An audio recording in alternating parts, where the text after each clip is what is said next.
Dennis Adler arrived before anyone else. Dark suit, leather folder, the particular composure of a man who has prepared for a meeting he expects to conclude in his favor.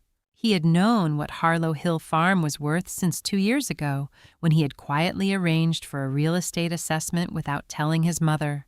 280 acres in Addison County, Vermont, the Maple Grove alone.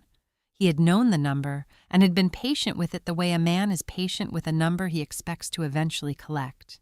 Victor Hale read the will, personal effects to Dennis, jewelry to Carol, the savings account divided equally between them. Dennis nodded, as expected. Then Victor Hale placed a second document on the table. Not the will, a quitclaim deed, signed September 14th, stamped with the seal of Addison County, filed 61 days before Agnes Adler died. The name on the deed, Ruth Adler, not Dennis, not Carol, the daughter-in-law, the woman who had come to Harlow Hill as Martin's wife 22 years ago and had stayed after Martin died, had stayed without being asked to stay, had gone into the Maple Grove every February alone and tapped the trees the way Agnes had taught her, had kept the kitchen warm, the way Agnes had always kept it warm, had learned the name of every one of the 400 maple trees Agnes and her husband had planted in 1974. Dennis looked at the document. He looked at Ruth. He looked at the document again. He said, "What is this?" In the corner of the room, B. Whitmore, Agnes's neighbor for 40 years, sat very still. She knew the answer. She had known it for 3 years since the afternoon Agnes had called her to the kitchen and explained what she intended to do and why. Agnes had said there are people who love a piece of land by talking about it, and there are people who love it by staying. She had looked at B and said, "You know which kind Ruth is." B had known. Agnes had watched for 3 years to be certain. And on the 14th of September in the office of Victor Hale, with a geriatric specialist's assessment in her coat pocket, confirming what she already knew about the clarity of her own mind, Agnes Adler had signed her name to a quitclaim deed, transferring Harlow Hill Farm to the woman who had loved it quietly without asking for 22 years. She had filed it with the county. She had gone home and made dinner. She had not told Dennis. She had not needed to. The will reading took 8 minutes. Victor Hale read it the way he read all documents that mattered, without inflection, without the editorial emphasis that some attorneys applied to difficult passages, with the flat precision of a man whose job was to convey information accurately and who understood that accuracy was a form of respect. Agnes Adler had been clear in her instructions, and Victor Hale was clear in his delivery. Personal effects, books, tools, the items of a working life to Dennis, the jewelry, the pieces Agnes had worn for 50 years to Carol, the savings account modest and earned over decades of maple syrup harvests and careful living divided equally between her children. Dennis sat at the left side of the table with his leather folder open and his pen uncapped, noting each item with the focused attention of a man checking a list he had already made. Carol sat beside him with her hands in her lap and a folded handkerchief she had not needed yet, but was holding in readiness the way people hold things they expect to need. Ruth sat across from them. She had come because Agnes had asked her to come, had said in the last weeks that she wanted Ruth present at the reading, and Ruth had not asked why, had simply said she would be there. She had no expectation of anything. She had not thought to form one. She was 67 years old and had been part of the Adler family for 22 years and had learned through 22 years of watching Agnes that expectations were a form of noise and that quiet attention was more useful than noise in almost every situation. Her hands were folded on her lap. She was waiting for the reading to conclude so she could go home. Victor closed the will. He placed it in his folder. Then he reached into the folder again and produced a second document. He set it on the table. It was a single-page standard legal size, the kind used for property instruments, the formatting clean and specific. At the top, in the formal language of a Vermont county deed, quitclaim deed. Below that, the legal description of Harlow Hill Farm, 280 acres, Addison County. Below that, the date, September 14th. And at the bottom, Agnes Adler's signature witnessed and notarized with the rectangular stamp of the Addison County Registry of Deeds, pressed in red ink beside it. The date of recording, September 14th, 61 days before Agnes died. Dennis picked up the document. He read it. He read it again. Ruth watched him read it, watched his eyes move down the page and stop and move back to the top and move down again more slowly. The second time, the way you reread something when the first reading has produced a result you did not expect, and you are checking whether the result is real. He set it on the table. He looked at Ruth. She had seen many things on Dennis Adler's face over 22 years of shared family occasions. The polite distance he maintained at dinners, the particular efficiency with which he concluded holiday visits, the expression he had worn at Martin's funeral, which had been composed in the way of a man who was present and correct, and had already moved in some internal register to the next item on his schedule. She had never seen the expression he was wearing now. It was not anger. Anger she would have recognized. Anger had a direction, a target, a kind of energy she could have read and accounted for. This was something else. This was the expression of a man who has encountered a fact that does not fit the model he has been using to understand the situation, and who is in the process of determining whether the fact is wrong or the model is wrong, and who suspects with a dawning and unpleasant certainty that it is the model. He said, "You didn't know about this." It was not quite a question. Ruth said no. He said, "I don't believe that." Ruth did not answer. There was nothing to answer. She had told him the truth, and he had chosen not to receive it, and that was not a problem she could solve from where she was sitting. She had spent 22 years not solving problems that were not hers to solve, and she was not going to begin now. In the corner of the room, B. Whitmore had not moved since the reading began. She was 70 years old, and had the stillness of a woman who has been paying attention for a long time, and has learned that stillness was itself a form of participation. When Victor placed the deed on the table, something changed in her expression. A small thing, the slight easing of a person who has been waiting for a specific moment and has watched it arrive. She looked at Ruth. She gave a small nod. Ruth did not understand the nod. She received it and filed it away in the part of her mind that held things she did not yet have the context to interpret. Dennis had his phone out. He was already dialing. He had the particular efficiency of a man who treats problems as logistical rather than emotional, and a quitclaim deed filed with the county, 61 days before his mother's death, was a problem to be addressed immediately in this room before the information could settle into permanence.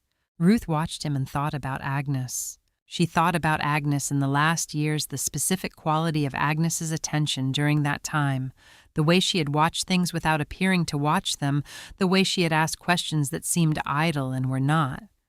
Ruth had attributed it to age, to the particular reflectiveness that comes when a person is in the final chapter of their life, and is looking back at it with the clarifying vision of someone who no longer has the future to distract them from the present. She understood now that Agnes had not been looking back. She had been looking forward. That evening, Ruth sat in the kitchen of Harlow Hill Farm. The kitchen Agnes had used for 50 years, the same proportions, the same east window that showed the maple grove in the morning, the same shelves that had held the same jars and tins in the same arrangement for as long as Ruth had been coming to this house. She had kept it the same after Agnes moved to assisted living. She had kept it the same after Agnes died. It seemed important in a way she had not examined too closely to keep it the same. She had been sitting at the table for a long time before she looked up at the shelf. The tin was where it had always been, a simple thing, rectangular, the kind used for hard candies or small items, the lid fitting tightly in the way of tins made before things were designed to be disposable. Agnes had given it to her 15 years ago, the summer Martin was diagnosed in the kitchen of this house, on an afternoon Ruth could remember with the specific clarity of afternoons that turned out to matter. Ruth had not opened it since Martin's funeral. She reached up and took it down. She lifted the lid.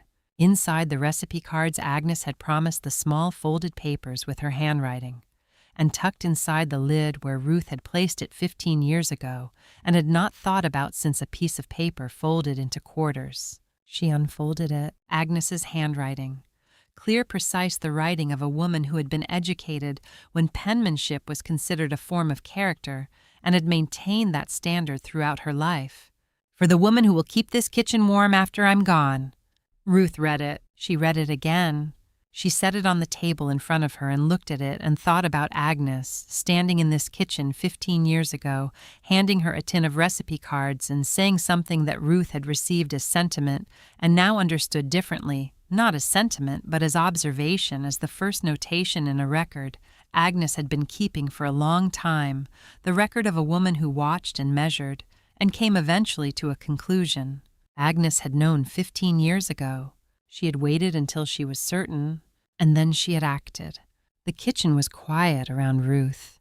The maple grove was dark beyond the east window, the 400 trees standing in their particular Vermont silence, each one with its small numbered tin tag that Agnes and her husband had hung in 1974. Ruth knew the number of every tree. She had learned them one by one, walking the grove with Martin in the early years, then with Agnes after Martin was gone. Agnes had known she knew them. Agnes had known everything she needed to know. Ruth set the lid back on the tin and held it in both hands and let the kitchen be what it was. Warm quiet, exactly as Agnes had kept it, and understood that this was what Agnes had seen when she looked at her. Not sentiment, not obligation. Just this, a woman sitting in a kitchen she loved, holding a tin she had been given 15 years ago, understanding something she should have understood sooner. She had been chosen. Not out of pity, not out of gratitude, out of 3 years of watching. The call came 11 days after the funeral. Ruth was in the sugar house, the small wooden building at the edge of the maple grove, where the evaporator had been running since Agnes's grandfather built the addition in 1962, running water through the lines to clear them before the season. February was 6 weeks away. The lines needed to be clean before the sap started moving. Agnes had always said you prepared for the season before the season thought to arrive, and Ruth had been following that instruction for 15 years. Her phone was in her jacket pocket, Victor Hale's name on the screen. She turned off the waterline and answered. 52 pages. He read her the key sections over the phone, which he did not typically do. She understood from the fact that he was reading, rather than summarizing, that he wanted her to hear the exact language rather than his interpretation of it. Victor Hale had been Agnes's attorney for 30 years and had the measured manner of a man who understood that the words of legal documents mattered and that paraphrase was a form of loss. Dennis and Carol Adler, represented by a Burlington firm, had filed a petition in Addison County Probate Court requesting that the quitclaim deed executed by Agnes Adler on September 14th be declared void on 2 grounds. The first ground, Agnes Adler had been suffering from mild cognitive impairment at the time of signing and had lacked the legal capacity to execute a property transfer. Victor paused here, and Ruth heard the specific quality of his pause, the pause of a man who has read the supporting documentation and has a response to it that he was holding for the right moment. The second ground, Ruth Adler had exercised undue influence over Agnes Adler in the final years of Agnes's life, systematically isolating her from her biological children and positioning herself as Agnes's primary caregiver and decision-maker in order to manipulate the disposition of the estate. Ruth sat down on the bench beside the evaporator. The sugar house smelled the way it always smelled in January, the cold, the residual sweetness of the previous season's sap, the particular wooden smell of a building that had been used for the same purpose for 60 years and had absorbed the work into its walls. She had sat on this bench with Agnes in the early years when Martin was still alive, watching him tend the evaporator in the first runs of February, and later she had sat here with Agnes alone, and now she was sitting here with the phone pressed to her ear, listening to a Burlington attorney's characterization of 22 years of her life. Victor continued. The evidence Dennis had assembled for the undue influence claim included as its centerpiece 14 occasions over 3 years when Ruth had accompanied Agnes to medical appointments rather than Dennis or Carol. The filing described this pattern as control of access, a calculated effort to limit Agnes's contact with her biological family and to position Ruth as the sole conduit between Agnes and the outside world. Victor read the specific language Dennis's attorneys had used. She had taken over the life of my mother in her final years. Ruth was quiet. Victor said, "I need to read you one more section." He said it with the particular care of a man preparing someone for something. He read the medical documentation Dennis had obtained records from Agnes's family physician, an appointment from 18 months before the deed was signed. A notation from the physician patient demonstrates mild cognitive impairment on standard screening monitoring recommended. The notation was real. Ruth had been at that appointment. She remembered the specific afternoon, the way Agnes had been quiet on the drive home, the way she had said nothing about the notation, until they were back in the kitchen at Harlow Hill and she had sat down and said, "They write things down to protect themselves, Ruth. Don't let them frighten you." Ruth had not let it frighten her. She said to Victor, "Can I say something?" He said, "Please." She said, "I drove Agnes to those appointments because Dennis couldn't get there in time. I asked him twice in the first year, called him, directly told him his mother had appointments, and it would mean something to her if he came. He was busy both times. The third time I stopped asking and took her myself." She said, "He's calling that control. I called it showing up." Victor was quiet for a moment. Then he said, "Ruth, I need to ask you directly. Did you know Agnes was planning to transfer the property to you?" Ruth said, "No, I swear I didn't know." Victor said, "Good, because Agnes told me the same thing that you didn't know, and she told me to trust her on that." He said, "She planned it specifically so you wouldn't know. She said she didn't want you carrying the weight of it while she was still alive." Ruth looked at the evaporator. It was a simple thing, copper-weathered, the kind of equipment that lasted because it was made to last, and maintained because Agnes had always maintained what lasted. Martin had repaired the left fitting in 2009. The repair was still holding. She said, "What do we do?" Victor said, "We respond. We have until the end of the month, and Ruth, we have more than they think we have." He said good night, and she sat in the sugar house for a while after the call ended. She went to the farmhouse. She made tea and sat at the kitchen table and opened the tin Agnes had given her 15 years ago. She had read the note in the lid the night of the will reading and had not opened the tin further. Tonight she took out the recipe cards. 22 pages. Agnes's handwriting threw out the clear, precise hand of a woman who had been educated when penmanship was a form of character. Each card labeled in Agnes's system the grades of syrup and how to read them, the timing of the boil, the temperature curve for making candy, the storage method for the hard sugar Agnes had made every Christmas for 40 years. Ruth knew all of it. She had learned it here in this kitchen from Agnes and from Martin and from the years of doing it herself. The cards contained nothing she had not already learned in the body knowledge way of a person who has done a thing many times. She turned to the last page. It was not a recipe card. It was a single sheet of Agnes's personal stationery, the cream-colored kind with the small maple leaf embossed at the top that Agnes had used for letters her entire adult life. One sentence. "Ruth knows how to do all of this already. I just wanted her to have my handwriting." Ruth held the page. She thought about Agnes in the years after Martin died, the specific quality of Agnes's attention. During that time, something Ruth had understood then as grief, and now understood as something more deliberate.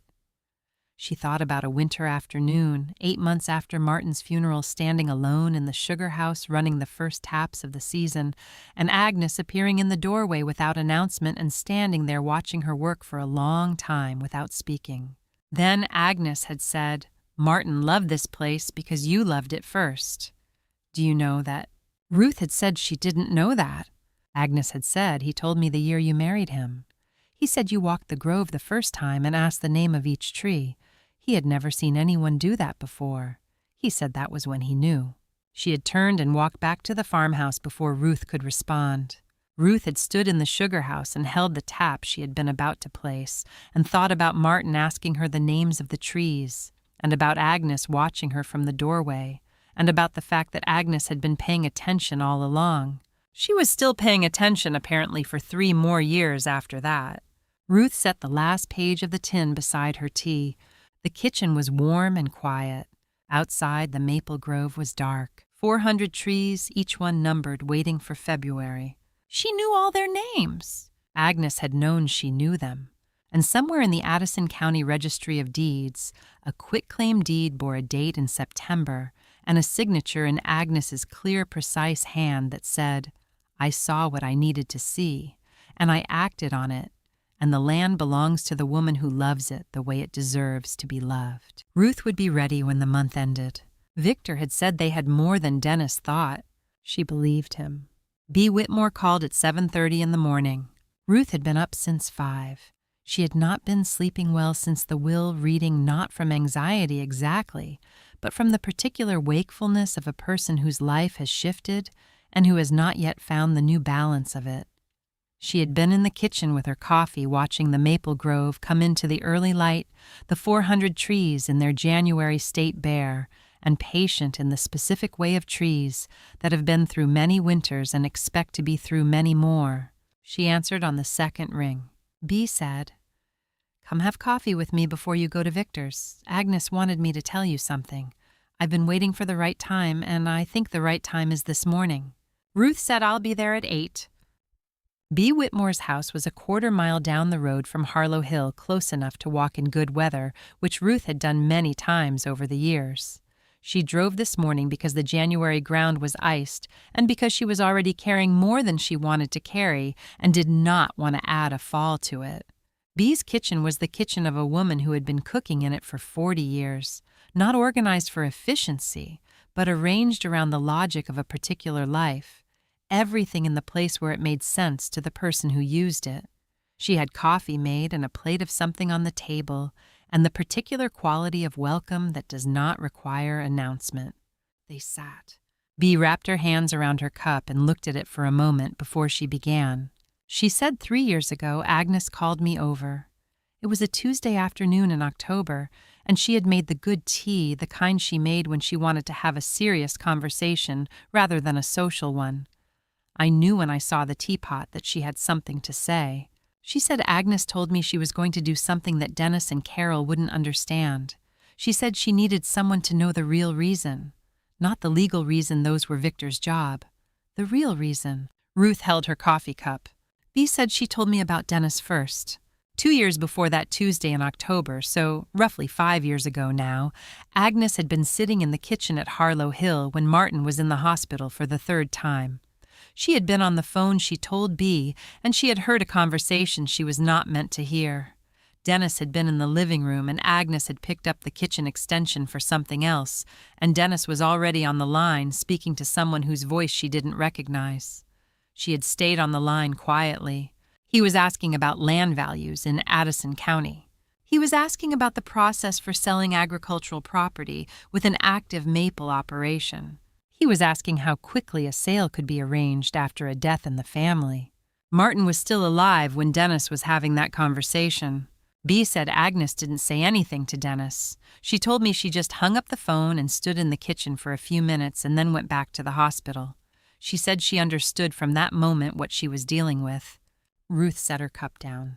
She thought about Agnes in the hospital room, in those months the specific quality of Agnes's presence there, the way she had sat beside Martin's bed with the patient stillness of a woman who had been married for 50 years and knew how to inhabit a difficult moment without requiring it to be other than what it was. Ruth had been there most days. She had not known what Agnes was carrying alongside the grief. B continued. She said the second thing was Carol. Agnes told me about Thanksgiving the year after Martin passed. Carol had come home, which Agnes was grateful for. But at dinner, Carol had said Agnes remembered the exact words, because she had been paying close attention. Carol had said that the farm was very remote, and she wasn't sure how long it made sense to hold on to property that was so far from everything. She had said it to her husband, not directly to Agnes. She had said it in the particular way people say things they don't want to say out loud, but need to say somewhere. Agnes had heard it. B said. And then there was the third thing. Agnes said this was the one that mattered most, the one that decided it. She looked at Ruth directly. She said, Agnes told me that every February she watched you walk the maple grove alone. After Martin was gone, after she had moved to assisted living and couldn't be at the farm in the winter anymore, she asked B. Hartley's boy to check on the property occasionally and report back to her. And what he reported every February without exception was that Ruth Adler was in the grove, tapping every tree, not missing a single one. B said Agnes told me I watch Ruth in February. She goes down the whole row, every tree, the same ones every year in the same order the way Harold and I used to do it. She doesn't skip the ones in the corner that are harder to reach. She doesn't rush the ones at the end of the day when she's tired. She just goes until they're all done. She said Agnes told me I've been watching for 3 years. The trees are in good hands. Ruth looked at the window. The light was doing what January light did at this hour in Vermont, low specific, the kind that showed the world's actual condition rather than its best version. The road, the stone walls, the beginning of B's land. B said, "She told me something else. I want to make sure I say it exactly right." She set down her cup. She said, "Agnes said, B, I have 2 children and a daughter-in-law. My 2 children love me. My daughter-in-law loves this land. Only one of those things can keep Harlow Hill alive after I'm gone." The kitchen was quiet. Ruth did not speak immediately. She sat with the sentence the way you sit with something that has arrived from the outside and needs to be received before it can be understood. Agnes had watched for 3 years. Agnes had decided. And then Agnes had prepared. She drove from B's house to Victor's office, and Victor was waiting for her with his briefcase open and the deed copy on the desk, and the specific expression of a man who has been holding something useful and is ready to use it. He slid a page across the desk. It was an appointment record. Agnes Adler. September 14th, 9 in the morning, Dr. Patricia Fenn, Geriatric Specialist, Burlington. The notation at the bottom of the record: patient demonstrates full cognitive capacity, decision-making ability, unimpaired assessment conducted at patient's request for purposes of legal documentation. Victor said the deed was signed at 2 in the afternoon. Agnes had this assessment done 5 hours before she went to my office. He said Dennis is going to use the family physician's notation about mild cognitive impairment. That notation is from 18 months before the deed was signed. It is not a legal capacity assessment. It is a routine screening note from a general practitioner. It is, to put it plainly, not the same thing as what Dr. Fenn did on September 14th. He said Agnes knew Dennis would use it. She prepared specifically for that. She found Dr. Fenn through the Vermont Geriatric Specialist Registry. No prior relationship, no connection to anyone in this situation. She called the office herself and explained what she needed. Ruth thought about Agnes calling a geriatric specialist in Burlington and explaining that she needed a formal cognitive capacity assessment because she was planning to execute a property deed and expected her son to challenge it. She thought about Agnes making that call alone, without telling anyone, without asking for help. She thought about Agnes standing in the maple grove years ago, the first October Ruth had come to Harlow Hill, placing her hand on the bark of one of the old trees and saying, "Harold and I planted this one when we were newly married. If you take care of these trees, you'll understand why I love this place more than anything in the world." Ruth had taken care of the trees. Agnes had been watching. And on the 14th of September, Agnes had gone to Burlington in the morning and come to Victor's office in the afternoon and signed her name to a deed that said, "I watched long enough to know. And what I know is that this land belongs to the woman who tends it." Victor said, "We're ready, Ruth." She picked up her copy of the deed. She was ready, too. The snow had started before dawn. By the time Ruth drove to Middlebury, it was coming down steadily, the particular Vermont January snow that did not announce itself dramatically, but simply arrived and continued, the kind that accumulated without effort and made the world smaller and quieter than it had been the day before. The courthouse steps had been salted but were already re-whitening as she climbed them. She had the tin in her bag. She had put it there that morning without fully deciding, had been at the kitchen table with her coat already on, and had looked at the tin on the shelf and had simply taken it. She did not examine the impulse. She had learned over 67 years that some impulses did not require examination. Dennis and Carol were already seated when Ruth and Victor came in. Dennis had a suit she had not seen before, dark new, the suit of a man who had dressed for a proceeding he expected to win. Carol was beside him, her posture, the posture of a woman who had been told to appear composed and was working at it. Their attorney, a Burlington firm, someone Ruth did not recognize, had 2 folders open on the table, and the particular readiness of a professional who had done his preparation and was satisfied with it. Victor held the door for Ruth, and they took their places at the other table. The judge was a woman of about 60 who had been on the Addison County probate bench long enough to have developed the specific economy of movement of someone who no longer needed to perform authority because the room already knew she had it. The opening argument from Dennis's attorney took 20 minutes. He was methodical. He established the timeline: Agnes's age, her health history, the notation in the family physician's records from 18 months before the deed was signed. He spoke about mild cognitive impairment in careful clinical language, citing the literature on capacity and consent. He spoke about the nature of undue influence, how it operated through proximity, through control of access, through the gradual replacement of a vulnerable person's independent judgment with the preferences of someone who stood to benefit. He said Ruth Adler had been present at 17 medical appointments in the final 3 years of Agnes's life. He let that number stand in the room by itself for a moment before continuing. He called Carol first. Carol took the stand with the particular composure of a woman who had been crying and had stopped and was managing the evidence of both. She testified about her mother in the final years, the moments of confusion she had witnessed, the times Agnes had repeated herself the afternoon Carol had called, and Agnes had not remembered a conversation they had the previous week. She testified that Ruth had been present for most of her visits to Harlow Hill. She said it was hard to have time alone with my mother. Ruth was always there. She said it without sharpness. She said it the way people say things they believe are true and have been believing long enough that the belief has become simply memory. Dennis's attorney called a second witness, a man named Garrett, who had been a business contact of Dennis's and had met Agnes twice at functions Dennis had brought her to, the last occasion being 2 years before the deed was signed. He testified that Agnes had seemed confused about the context of the meeting, had asked questions that suggested she did not remember a previous interaction. Victor's cross-examination was brief. He established that Garrett had met Agnes twice, that both occasions were social events, not capacity assessments, that Garrett had no medical training and no basis for a clinical determination of cognitive function, that the second meeting, the one where Agnes had seemed confused, had taken place 2 years before the deed was signed, and that a great deal could change in 2 years, including in either direction. Garrett agreed that this was possible. Victor said no further questions. Dennis's attorney paused. Then he said, "The plaintiff calls Ruth Adler."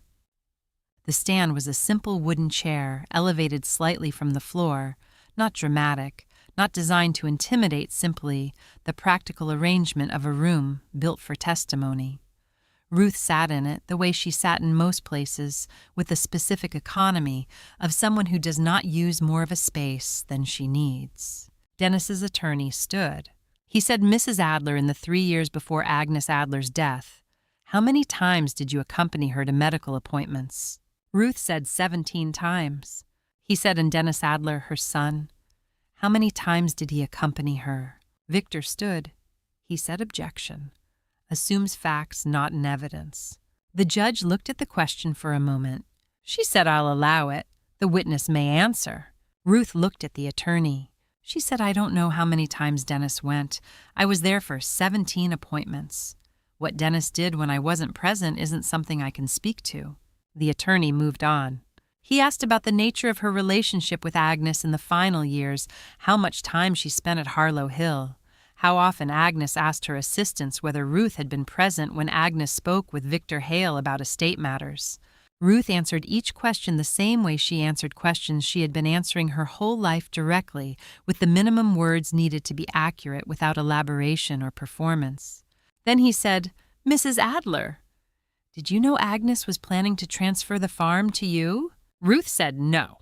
He said you had no awareness of any kind that she intended to leave you property worth in excess of $1 million. Ruth said no.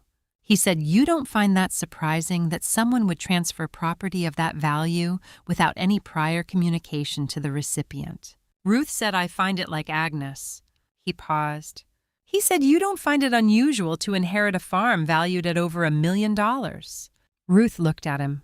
She said, I didn't know what it was worth. I've never known what it was worth. I've never asked. The room was quiet in the specific way that rooms go quiet when someone has said something that cannot be argued with, because it is not an argument, it is a description of a person plainly stated which either fits or does not. Dennis was looking at the table. The attorney collected himself. He said no further questions. Victor stood. He said, Mrs. Adler, I have one question. On September 14th of this year, the day the quitclaim deed was executed, where were you? Ruth said, at the farm, working the north line. We had a section of fencing that needed resetting before the ground froze. Victor said, were you with Agnes that day? Ruth said, no. I didn't see Agnes that day. Victor said, thank you. Nothing further. He sat down. He opened his briefcase and produced the assessment record. Dr. Patricia Fenn Burlington, September 14th, 9 in the morning. He submitted it into evidence with the quiet efficiency of a man who had been waiting for the right moment to place something on the table. He said, Your Honor, the plaintiff's medical evidence pertains to a screening notation from 18 months prior to the deed's execution. This is a formal geriatric capacity assessment conducted by a specialist on the same day as the signing 5 hours before Agnes Adler went to my office. It was arranged by Agnes herself without any involvement from Ruth Adler or from me. I would ask the court to weigh these documents accordingly. Dennis's attorney stood. He looked at the assessment record. He looked at Victor. He said, we request a brief recess. In the hallway, Ruth sat on a bench and put her hand on her bag. She did not take the tin out. She just set her hand on it through the fabric of the bag and felt it shape the edges she had known for 15 years, the lid that fit the way Agnes had kept everything she cared about snug and in its right place. B. Whitmore had said Agnes told me she had 2 children and a daughter-in-law. Her children loved her. Her daughter-in-law loved the land. Ruth sat on the bench. She thought about Agnes driving to Burlington alone on a September morning to see a geriatric specialist she had found in a registry, explaining to a stranger that she needed her cognitive capacity formally assessed because she was going to make a decision she expected her son to challenge. Agnes had done that by herself. She had known what was coming, and she had gone ahead anyway, and she had prepared for it specifically in the way she prepared for everything with attention, and without asking anyone to do it for her. Ruth's hand rested on the tin. The snow was still coming down outside the courthouse windows. February was 6 weeks away. Dr. Patricia Fenn came in without ceremony. She was a compact woman of about 55, with short gray hair, and the specific bearing of someone who had spent her career in rooms where precision mattered, and had stopped apologizing for insisting on it. She carried a small briefcase and wore no jewelry except a watch. She set a thin folder on the witness stand and opened it without looking at the room first, the way a professional sets up before a presentation rather than performing the act of arrival. Victor stood. He said, Dr. Fenn, can you describe your specialty and your practice? She said, I'm a geriatric specialist at the UVM Medical Center in Burlington. I have been practicing geriatric medicine for 22 years with a subspecialty in cognitive assessment and capacity evaluation. I conduct approximately 40 formal capacity evaluations per year referred from courts, attorneys, and families, as well as patients who request them independently. Victor said, Did you evaluate Agnes Adler? She said, I did. On September 14th of this year, she opened her folder. She said Agnes Adler contacted my office directly in late August. She called the main line, asked to speak with someone about scheduling a formal geriatric cognitive assessment, and was transferred to my scheduling coordinator. She booked the appointment herself, provided her own insurance information, and arrived unaccompanied on the date of the appointment. Victor said, was she referred by her family physician? Dr. Fenn said no. She found my name through the Vermont Geriatric Specialists Registry. She told my coordinator she had a specific legal purpose for the assessment and wanted a specialist with no prior connection to her medical history. Victor said, Can you describe the assessment? She opened to the second page of her folder. She said, the evaluation included the standard battery of cognitive assessment instruments used for legal capacity determinations in Vermont, the Montreal Cognitive Assessment, the mini mental state examination, and 2 supplementary instruments I use for formal capacity evaluations. The assessment took approximately 90 minutes. I also conducted a clinical interview of approximately 30 minutes. She said Agnes Adler's composite score placed her in the top 20% of women her age in the assessment population. She said she demonstrated intact working memory, intact executive function, clear orientation to person, place, and time, and unimpaired decision-making capacity, as measured by her ability to articulate the nature, consequences, and reasoning behind a hypothetical significant decision I presented to her. She said, in my clinical assessment, Agnes Adler was in full possession of her cognitive faculties on September 14th. She closed the folder. She said she was one of the sharpest patients I have assessed in 10 years of formal capacity evaluations. Dennis's attorney stood for cross-examination. He had the expression of a man who has encountered an obstacle he did not expect to be as solid as it is and is determining how to proceed. He said Dr. Fenn top 20% still implies that 80% of women her age performed as well or better. Correct. Dr. Fenn looked at him. She said no. That is not correct. Top 20% means that 80% performed worse. She said it without sharpness, with the specific flat patience of a scientist correcting a misstatement of fact. She said, if a patient scores in the top 20% of their cohort, they have outperformed 80% of the comparison population. The statement you made reverses that. The attorney paused. He said, in any case, a single assessment cannot establish. Dr. Fenn said a single formal capacity evaluation conducted by a board-certified geriatric specialist using validated instruments is in fact precisely what courts in this state use to establish cognitive capacity for legal transactions. That is the standard. That is what I performed. I am available to speak to the methodology in as much detail as the court requires. The attorney looked at his notes. He said, was Mrs. Adler's family physician's notation of mild cognitive impairment 18 months prior inconsistent with your findings? Dr. Fenn said it is not inconsistent with my findings because it is not the same instrument measuring the same thing. A brief screening notation in a general practitioner's record is not a capacity evaluation. It is a flag for monitoring. The appropriate response to such a notation is further assessment, which is exactly what Agnes Adler arranged on her own initiative 18 months later. She said her family physician's notation said, consider monitoring. I am the monitoring. And what I found was a woman with full legal capacity. The attorney sat down. Victor stood. He said, Your Honor, I have one additional piece of evidence to submit. He reached into his briefcase. He produced an envelope. It was a standard letter envelope, cream-colored, sealed with dark red wax. The handwriting on the front was Agnes's, the clear, deliberate script Ruth had been reading for 22 years. In the center of the envelope, in Agnes's hand, court only. 2 words, underlined once. The judge looked at the envelope. She said counsel described the provenance of this document. Victor said Agnes Adler provided this envelope to me on September 14th, the same afternoon she executed the quitclaim deed. She instructed me to retain it unopened and to present it only in the event of a probate challenge to the deed. She said she wanted to address the court directly in her own words in the event that her decision was disputed. He said I have held it sealed for the duration of this proceeding. The judge took the envelope. She examined the seal. She turned it over. She looked at the handwriting on both sides with the attention of a person confirming what she was looking at before she proceeded. She said, I'll open it. She broke the seal. Carol made a small sound, not loud, not performative, the involuntary sound of someone who has seen something they did not know existed and is absorbing what that means. She was looking at the envelope the way you look at an object that rearranges your understanding of events you thought you understood. Dennis said nothing. He was watching the judge. The judge removed 2 pages. Agnes's handwriting. The same clear, deliberate script on both pages, the lines straight without being ruled, the margins consistent in the way of someone who had learned penmanship when it was considered a form of character and had maintained that standard for 78 years. Ruth could see from where she sat that there was not a single correction on either page.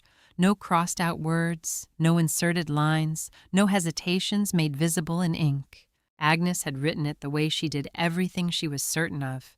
Once, clearly, without second-guessing. The judge read. The courtroom was quiet, in the way that courtrooms go quiet when everyone present understands simultaneously that the document being read is the center of the matter and that everything that preceded it has been preparation. The judge read the first page. She turned to the second. She slowed. She stopped. She adjusted her glasses with one hand, a small, specific gesture, the gesture of a person making sure that what they are reading is what they think they are reading. She read the passage again from the beginning. In the gallery, B. Whitmore sat with her hands folded in her lap. She had been still since the proceedings began, the particular stillness of a woman who knows what is in that envelope because she was told 3 years ago and has been carrying the knowledge since. She was not anxious. She was waiting the way you wait for something you know is coming and have known long enough that the waiting has become simply a form of attention. Dennis turned to look at the envelope in the judge's hands. He said low enough that it was almost to himself. What did she write in there? B. Whitmore did not answer. She had known what Agnes wrote for 3 years. She could wait a few minutes more. The judge set the pages down. The courtroom was quiet in the complete way, not the quiet of people waiting for something to happen, but the quiet of people in the presence of something that has already happened and requires a moment before anyone can determine what comes next. The judge looked at the room. He said, "I'm going to read the final paragraph of Agnes Adler's statement into the court record." He lifted the pages. He read, "I leave Harlow Hill to Ruth, not because Dennis and Carol are undeserving, but because Ruth is the only one who loved this land the way it needs to be loved, by staying, by working, by never once asking what it was worth."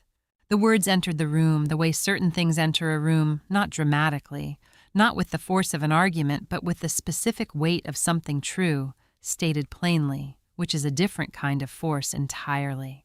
No one spoke. Dennis's attorney looked at the table in front of him. Not at his notes, not at Dennis. At the surface of the table, the way a person looks at something neutral when they need somewhere to direct their eyes that is not the thing they have just heard. Carol did not cry. She had been crying at intervals throughout the proceeding, the careful, controlled tears of a woman who had prepared to be emotional and had been emotional on schedule. Now she was not crying. She was looking at the window. The January snow was still coming down outside the steady accumulation of a Vermont winter, doing what Vermont winters do without requiring anyone's response to it. She was looking at the snow the way you look at something outside, when what is happening inside is more than you are ready to look at directly. B. Whitmore sat with her eyes closed, not in distress, in something closer to completion, the expression of a person who has been carrying a piece of knowledge for 3 years and has just watched it delivered to the place it was always meant to go. Ruth's hand found the tin in her bag. She did not take it out. She simply placed her palm against it through the fabric, felt the familiar edges of it, the fitted lid, the dimensions of a container she had held hundreds of times in 15 years. She pressed her hand against it and held it there. She had not expected to feel what she was feeling.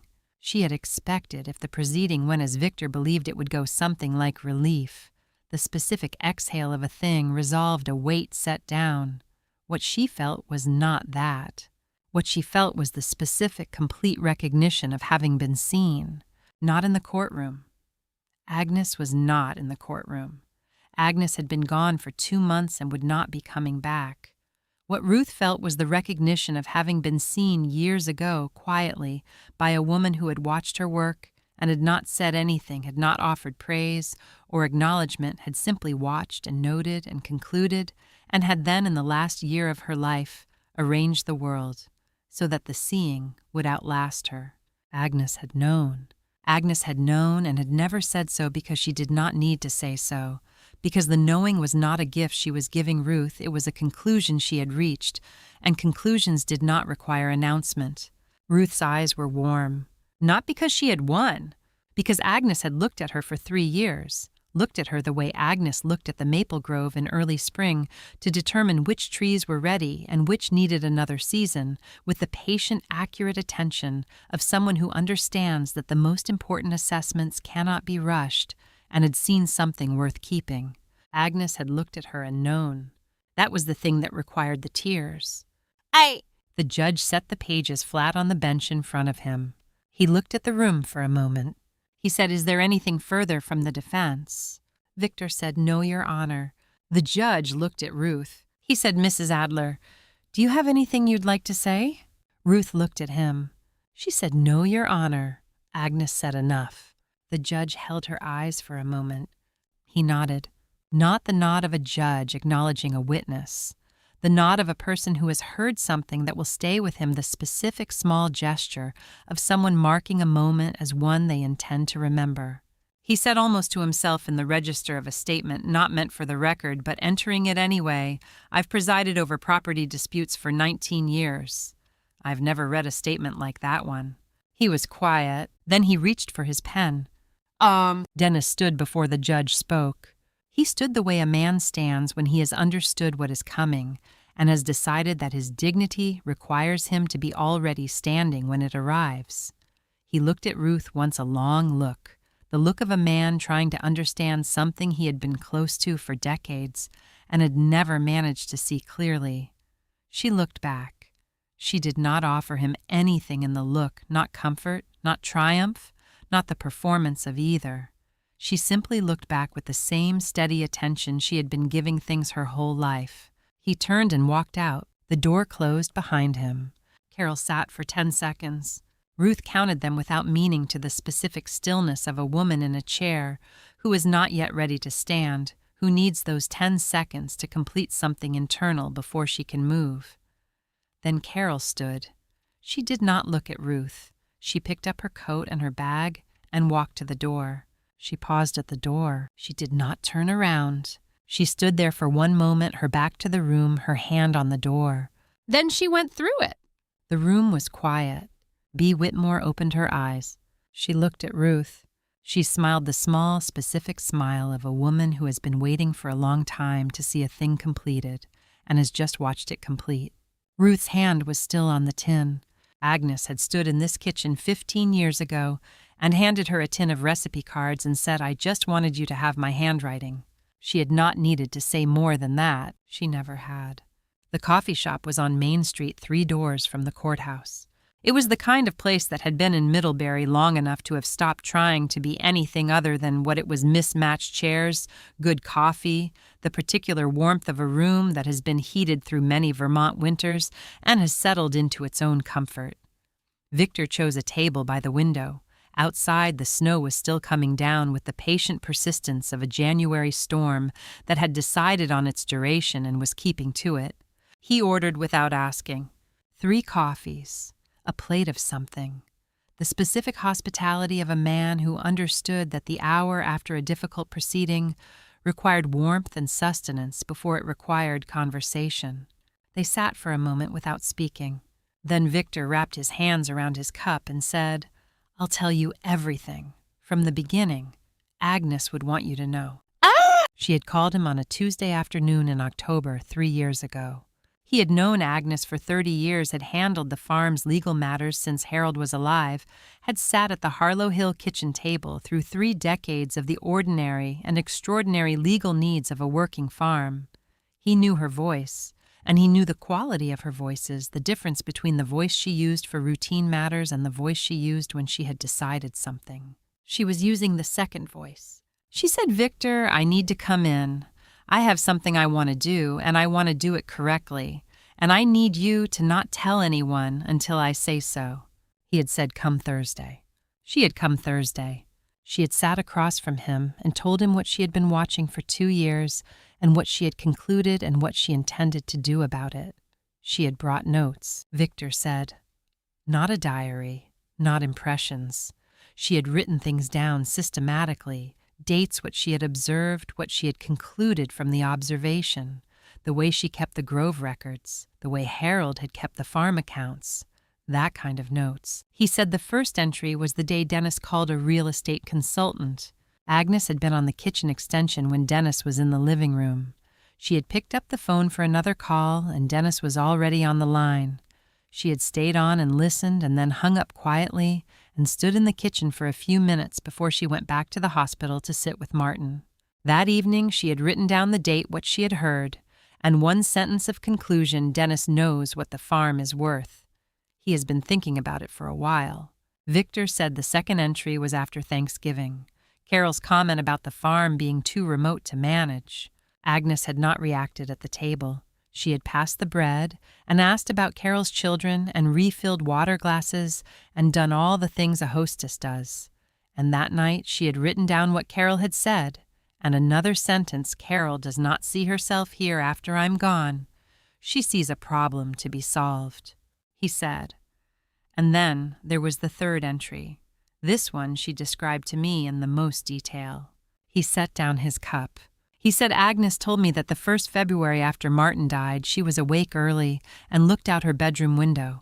It was before 6 a.m, still dark, and Ruth was already in the grove. Ruth looked at the window. She remembered that morning.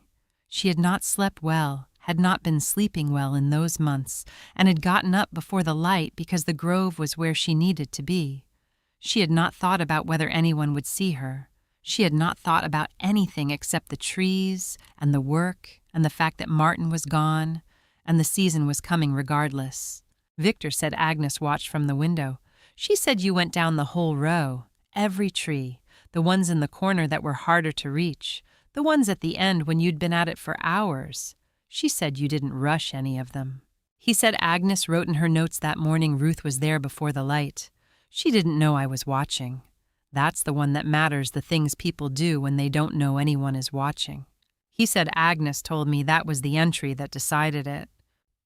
The room was quiet for a moment. Bea Whitmore was looking at her coffee cup with the expression of a woman hearing confirmed what she had already known, which was a different kind of listening from hearing something new. Ruth was looking at the window. She thought about that morning, the specific quality of the cold, the dark grove, the first tree in the row with its small numbered tin tag that Agnes and Harold had hung in 1974. She had not thought about Agnes watching. She had not thought about anything except the work. Victor said Agnes told me something else. He looked at Ruth directly. He said Agnes said Victor Dennis loves me. Carol loves me. I don't doubt that. But neither of them loves the maple trees, and the maple trees need someone who loves them. He said it simply, the way Victor said things that were simply true. He reached into his briefcase. He produced a small envelope, standard size, no seal, no name on the outside. He placed it on the table between them. He said Agnes left this, not for the court, for Ruth. He stood. He said, I'll get refills. He walked to the counter. Ruth looked at the envelope. She picked it up. Inside, a Polaroid photograph, the kind that had been standard before everything became digital, the kind that developed slowly in your hand and produced a slightly warm, slightly imprecise image that somehow captured the quality of a moment more accurately than a sharper picture would have. 3 people in the sugar house, Agnes on the left, Martin in the center, Ruth on the right. All 3 of them with the particular dishevelment of a long working day, hands dark with maple sap coats, open the steam of the evaporator visible at the edge of the frame. All 3 of them laughing at something outside the frame, some moment in an afternoon 18 years ago that the camera had caught without any of them noticing. Ruth remembered that day, her first full harvest at Harlow Hill. Agnes had stood beside her at the evaporator and shown her how to read the temperature curve, how to know by sight and sound and smell when the boil had reached the right stage. Ruth had paid attention the way she paid attention to things she was learning to love, completely without reservation, wanting to do it correctly, because doing it correctly was a form of respect for the thing itself. She had not known Agnes was watching her that way. She turned the photograph over. Agnes's handwriting on the back. The day I knew? 4 words. 18 years ago, Agnes had stood in the sugar house watching Ruth learn to filter syrup, and had seen something, not performance, not effort, not the behavior of someone trying to make an impression, but the specific quality of attention that belongs to a person who has found where they are supposed to be and had known.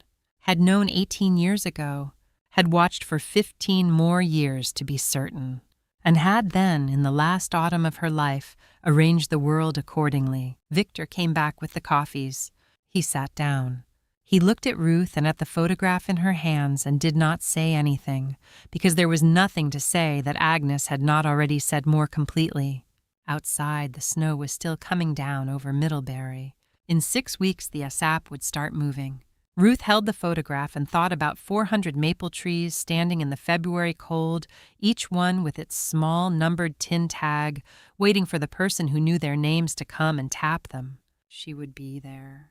She had always been there. Agnes had known. February came to Addison County the way it always came, without ceremony, the cold deepening past the point of surprise and settling into the particular quality of a Vermont winter that has decided what it is, and is simply being it. The snow that had fallen the previous night was still new in the early morning, unmarked the specific blue-white of snow that has not yet been walked on. Ruth was in the grove at 6. She had her hand drill and her spiles and her buckets, the same equipment she had been using for 18 years, the same rounds she had been walking since the first February Martin had brought her to the grove and shown her the order of the trees and told her the numbers. She had learned the order that first season and had not needed to relearn it since. The body learned these things and kept them. The grove was dark when she entered it.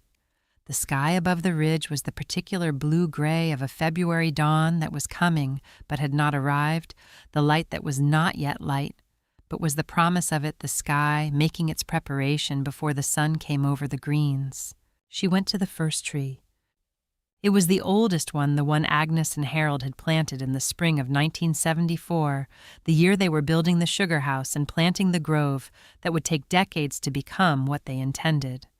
Agnes had told Ruth about that spring once, standing at this same tree on an October afternoon when the leaves were at their full color, had said that she and Harold had planted 200 trees that spring and had stood back and looked at what they had done, and Harold had said, "We won't see these at their best, but someone will." The tin tag was on the lower branch, the way Agnes had hung all of them small, hand-stamped the characters not perfectly, even in the way of things made by hand rather than by machine.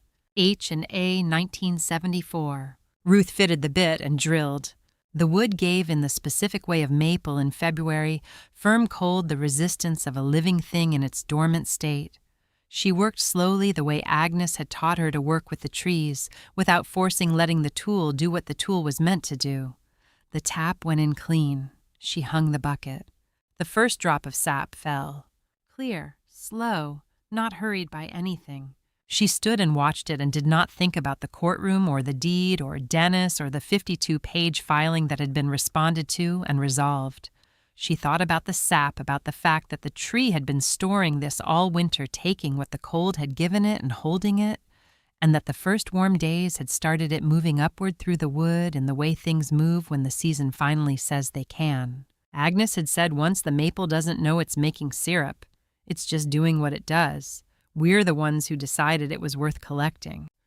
She thought about Dennis, not with anger. The anger, if there had been anger, had moved through her and gone in the weeks since the courthouse, the way weather moves through a valley and leaves the valley as it was. What she felt when she thought about Dennis now was something quieter and less comfortable, something closer to sorrow, the specific sorrow of watching a person stand in front of something real and be unable to see it. Dennis had been in the courtroom when the judge read Agnes's words. He had heard the same sentence Ruth had heard. He had heard a legal outcome. He had not heard the thing behind it, the 3 years of observation, the notes Agnes had kept the February morning Agnes had watched from her bedroom window before the light came up. He had not heard his mother saying, "I watched long enough to know what this land needs. And what it needs is someone who loves it the way I love it, and I found that person, and her name is Ruth." He had heard a verdict. He had missed the love that produced it. Ruth did not know whether that would change for Dennis. She hoped in the quiet way she hoped for things, that somewhere in the years ahead he would find a way to understand what his mother had seen. Not for the farm's sake, for his own. She worked through the morning, Tree by tree down the row and back the buckets, filling slowly with the first sap of the season, thin, clear, barely sweet, the raw material of everything that would come from it. She knew each tree, the way you know things you have tended for years, not by conscious recollection, but by the accumulated familiarity of presence, the knowledge that lives in the hands and the eyes, and the specific sense of a place that has been yours long enough to be part of how you move through the world. At noon, she went to the sugar house. She had made changes to it over the year, small ones, practical ones, the changes of a person making a space fully their own, rather than tending it as someone else's. But one thing she had added was not practical. On the wall beside the evaporator, she had hung two things. The Polaroid was in a frame she had made from maple wood. She had milled from a branch the ice storm had brought down the previous autumn, the specific pale gold of maple interior, smooth where she had planed it. The photograph inside was the one Victor had given her, Agnes and Martin and Ruth, in this same sugar house 18 years ago, all three of them with sap-dark hands and open coats and expressions of people caught mid-laugh by a camera they had forgotten was present. Beside the frame, she had mounted the lid of Agnes's tin, the cream-colored lid with the small maple embossed at the top. The note Agnes had placed inside it, still visible through the glass she had put over it. "For the woman who will keep this kitchen warm after I'm gone." Agnes had written that 15 years ago. She had known 15 years ago. She had watched for the years between, to be certain. And then she had acted alone. In the autumn of the last year, she was strong enough to drive herself to Burlington quietly and without announcement, and had left Harlow Hill to the person she had chosen by observation rather than obligation, by evidence rather than blood.